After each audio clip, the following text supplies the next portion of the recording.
So, hey guys, welcome to my Batman Beyond Unlimited issue number 1 review. Now, before I get into this review, I would like to actually talk about Batman Beyond for a second, because you guys are going to need to know a couple of things before actually picking this issue up. Batman Beyond was actually an old animated series back in the 90s or 2000 era. So this was actually its own standalone original concept. There was no Batman Beyond like comic books that came out, before the animated series. So this was generally its original idea that, they created. So Batman Beyond is actually its own original concept character from the animated series. And after that, last year we did get a Batman Beyond series, and it was really, really good. We only got 8 issues because of the New 52 that was coming along. They, the creators had to halt down the issues and, stop making them and wait for a while. And after the New 52, sank into place, they, made this issue. Now you will, and I'm going to give you a warning here, you guys will have to have prior knowledge of Batman Beyond, because they will not explain anything whatsoever to you at all, because this is the futuristic Batman. I'm going to give you like a bit of information here. So if you guys have never watched the animated series, I'm going to give you some information here. We have a new Batman in this universe, in this futuristic universe. We have a new Batman. His name is Terry McGinnis, and he takes the role of Batman, of course. What happened to Bruce Wayne? Well, Bruce is getting old. He's still alive here. He's getting pretty old, so he can't always be holding up the mantle as Batman, whatsoever, so he needs a new, basically a new person to become Batman, and that person is Terry McGinnis. And basically, Terry plays the role of a student, and basically Bruce is the mentor for Terry. But, in the Batman Beyond series, he does stand alone, gradually beyond, get into his own like Batman form, he becomes his own Batman. He's not Bruce Wayne Batman or anything like that. He becomes Terry McGinnis Batman, which is really nice. So I will have to mention to you guys, you will have to watch the animated series before picking this issue up. Don't pick this issue up blindly, being like, oh look, a new Batman Beyond comic, this is cool, I'm going to learn about the futuristic Batman and whatnot. No, it does not actually start off where Terry McGinnis becomes Batman. So you guys will have to be, able to have prior knowledge before picking this issue up. So that's a fair warning for you guys. So just letting you guys know. So yeah, you can actually just collect the comic book series and then watch the animated series while picking this issue up. I'm not saying like you don't pick it up before after you watch the animated series. Just pick up the issue if you want, and then watch the animated series. Then read the issue. That's what I'm telling you. But I really did like this issue. But let's get into it. Batman Beyond Unlimited. Before I get into the whole entire review again, let's show you the whole cover art of here. So we have the cover here. We have Micron, who is part of the Justice League Beyond. We have Green Lantern here. We have, of course, Terry McGinnis Batman. We have Superman, of course, he's still alive. I mean, he never ages, or he does, but not as quick as, humans do. We have Barda, and we have Warhawk. Now, what is interesting about this cover that I noticed is Warhawk is doing the Batman Beyond pose. That is definitely just Terry McGinnis' poses right there. If you can see him, he's just lifting his arm up and the wings are, like spread out. Here, I feel like, okay, they want to put Batman Beyond on the cover and, put him in between, whole Justice League. But I felt like that's Batman Beyond's pose. I would have rather suggested them give this to Terry McGinnis and having him do this, because that is his signature pose in the animated series. At the end of the opening, he would lift up his arm and you would see lightning flash. But yes, that's just, I guess, my minor complaint. That's just my minor nitpick. You guys don't, you can give me your own opinion on what you think about it, but I seriously suggest that he had his pose to himself. But let's just stop talking about poses and get into this comic. So this comic actually costs roughly around the same price as Marvel Comics. It costs about $3.99, same as Justice League, and yeah, it's worth the price, because basically what happens is we get 2 stories here. We get one story that only deals with Terry McGinnis as Batman, and the other storyline we get Terry McGinnis with Justice League Beyond, which is pretty cool. So we get 2 two storylines or 2 comics for $3.99, which is a good deal, I think. And you have a lot more pages. It's not like strictly 32 pages. This is actually roughly around, I think, 50 to 40 something pages, 50 to 40 something pages, around there. But yes, let's get into the first story.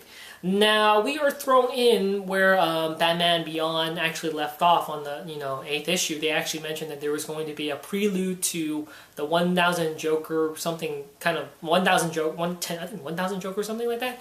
I forgot, but yes. And also to mention that if you did not read the 8 issues, it's okay. You can actually pick them up on a trade paperback called Batman Beyond Industries, just to put that out there. So if you guys want to read the old Batman Beyond series before this came out, go pick up the trade paperback. They have that. It's called Batman Beyond Industries. And yes, so we open up with Terry McGinnis finding a group of Jokers. So how they call Jokers here is basically they spell Joker and then it ends with a Z, not S. So it's Jokers, whatever. But yes, so he's finding a group of Jokers. And okay, if you guys are still going to be watching this review, even though you did not watch Batman the Animated Series, or Batman Beyond the Animated Series, the Joker, he's not in the Batman Beyond universe, okay? He's dead. He's not alive. And it's explained in Batman Beyond, the Joker Returns. So basically the Jokers in here are basically just copycats. So Batman Beyond is just, finding a group of Jokers, and later on, we find out from Bruce that basically a group of Jokers are actually gathering together in Gotham City. We don't know what's going to happen, but we have an idea that they're going to either plan out an all-out war on Gotham City or they're planning to take over. That's what Bruce is, trying to give an idea of. So that's basically what happens. We also see Max, one of the characters from the Batman Beyond animated series. She is basically Terry McGinnis' actually you can say best friend, and she's the tech girl of the group, and she's doing some techie stuff with binary and whatnot, and that's about it. And then we see Terry actually go up to his girlfriend, Dana. Yeah, Dana. So Dana, you guys all know, she is having a brain fart here. Sorry guys. Dana is Terry's girlfriend. Now, in the Batman Beyond universe, they have rough edges and rough time together, but they're still together as boyfriend and girlfriend. Or sometimes they weren't actually boyfriend and girlfriend, they're just dating. But in the Batman Beyond universe, in this series, they just broke up. Dana broke up with Terry because she cannot take, his excuses anymore, because he always has to fly off and, become Batman, and he has to save, Gotham City from time to time, and he's not always there for Dana. So, she's pretty fed up, and she breaks up with, Terry. We also, find out that, of course, Dana's brother has came back from prison, and he's living with her now, at the moment. So Terry goes off and tries to talk to her, and talks about the breaking up. So, she says that she wants to tell Terry that I want to know that I'm your main priority in your life, that I'm not just some girlfriend to you anymore. I want to know that I'm important to you because you're always running off and I'm always giving you so many chances. And that's true. I would be pretty fed up too. But all in all, she just wants Terry to, let her know that she is important to him. And of course, that's hard for Terry to do because he's Batman. Saving Gotham City is a bit more important than his love life at the moment, but that's a bit of drama that it was so great in Batman Beyond. But yeah, after that, we see Terry, go to the park where all the Jokers are gathering, but he gets ambushed and gets smacked around. He's have a big fight with these big guys with, mallets, these Jokers with mallets, and they're just fighting and whatnot. And in the end of the issue, we find out the boss of the Joker gang, or who is gathering all these Jokers together to implement some kind of plan. Right now, the boss is testing out Batman or Terry, if you want, whatever you want to call him. But yeah, he's testing out Batman and his skills. But I won't reveal who the boss is. You're gonna have to read this issue in order to find out. And I like how they are doing this story right now. But yes, getting to the second part of the storyline with the Justice League Beyond. Now, we were actually introduced to Justice League Beyond in the last couple of issues of Batman Beyond from the last series. So there's nothing new here. We just get to see basically the Joker gang is having a war amongst the I forgot what you call them. They're the splicers, yeah, the splicers. So in the Batman the animated series, there's these people who are called the splicers who actually implement animal DNA to their body. So they actually have some part of them that are part animal. So they can have like, you know, leopard skin or like cat-like eyes or like, I don't know, what, or some kind of animal DNA in them. So the splicers are fighting against the Jokers because they are supplying the underground world as a black market for, you know, the injections or the serums for splicing, and you know the splicers want them, but you know the Jokers are like, yeah, you know, if you want them, you're gonna have to pay a high price, and they don't want to do that because they're splicers. That belongs to them.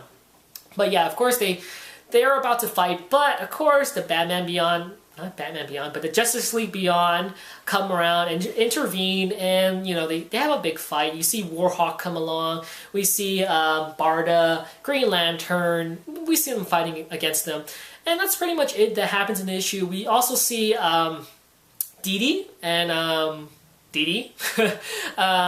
They are the two twins that actually appear in the animated movie for Batman Beyond called Joker Returns, and he actually put in a really funny scene in this comic actually with Harley Quinn. If you guys not watched the movie, Harley Quinn appeared in the end of the Batman Beyond movie.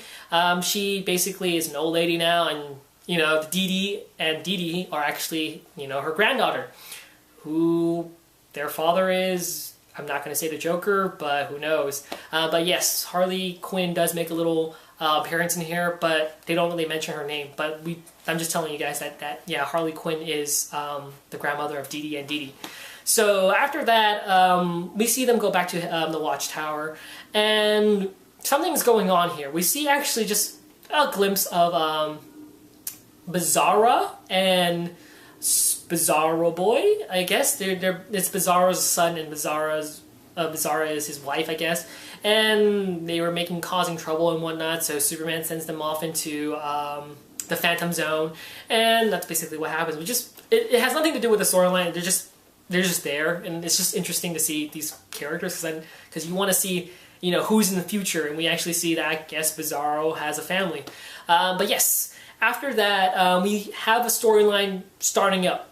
The Cobra Gang is actually they're actually underground or something, and Micron, who's actually the Atom of this group, is actually undercover, and I won't spoil anything, but he's undercover in the Cobra Gang. But I won't spoil anything. But in the end, of course, Batman Beyond, or Batman, I'll just call him Batman. Why do I keep calling him Batman Beyond? But Batman and the Justice League Beyond has to stop the Cobra Gang. So that's the storyline for the Justice League Beyond storyline. And yeah, the artwork in this comic, like I said, there's two storylines. So the art, they're different artwork in both stories. I do like, actually have to say, I do like the artwork in the Justice League Beyond more than the regular Batman Beyond storyline right now, because I mean they're making the characters more realistic. I do like the the Batman Beyond storyline. You know, the artwork in there. I do like that art, but I prefer the artwork in Justice League Beyond more than, you know, that one, because that was more staying true to the original artwork that was in the Batman Beyond series, not the animated series, but the regular series that was going on last year, which I really like. And what do I have to say? I have to say, you know, both storylines right now in this issue are pretty good. Justice League Beyond, I kind of felt like it was a bit slow, you know, because, you know, we're just introduced to these characters. Now, I have to say the storyline for that, it was a bit of a letdown. I mean, they're trying to start up a storyline by introducing, you know, all these Justice League Beyond characters. And you do have to read, the old series in order to actually know who the Justice League Beyond characters are, or actually watch the animated series. But Justice League Beyond storyline is okay for now. I'm saying it's okay because, of course, this is the first issue. It's going to be slow at first. So, you know, I'm not trying to, like, put it out there. This issue sucks. And I'm just saying it's a bit slow right now. And it's a lot to take in for new readers, you know, because this isn't like the New 52. This is not a revamp of Batman Beyond. This is basically still going on from the original series. So, you know, this could be a bit of alarm for new readers. So I highly suggest you guys, like I said, either watch the animated series or read the original series. Also with the Batman Beyond storyline, I like that. It was pretty good because it had an ending where I really liked it, seeing who the real boss is of the whole entire Joker's gang, which is pretty cool. And yeah, we're seeing that there's going to be a big battle of 1,000 Jokers or whatnot, and I'm really excited to see what's going to happen next. But yes, sorry guys. Highly recommend you guys picking up this issue. It's really great. For, new Batman Beyond, fans out there, watch the animated series before, picking this issue up, or pick up the issue and then watch the animated series. It's not going to take you long, probably a couple days, or you can go through the whole entire series in one day if you guys want to, if you're not crazy about Batman Beyond. But really great. I love Batman Beyond because, like I said, the animated series was really well. It was dark. We had a lot of great stories with it. We had, a lot of good things about it. Will get into Batman Beyond sooner or later in my other reviews, but really like Batman Beyond Unlimited. And that's why they call it Batman Beyond Unlimited, because it has to deal with the Justice League Beyond. But yeah, hopefully you guys found this Batman Beyond review interesting, and I'll see you guys later, okay? So, talk to you guys later.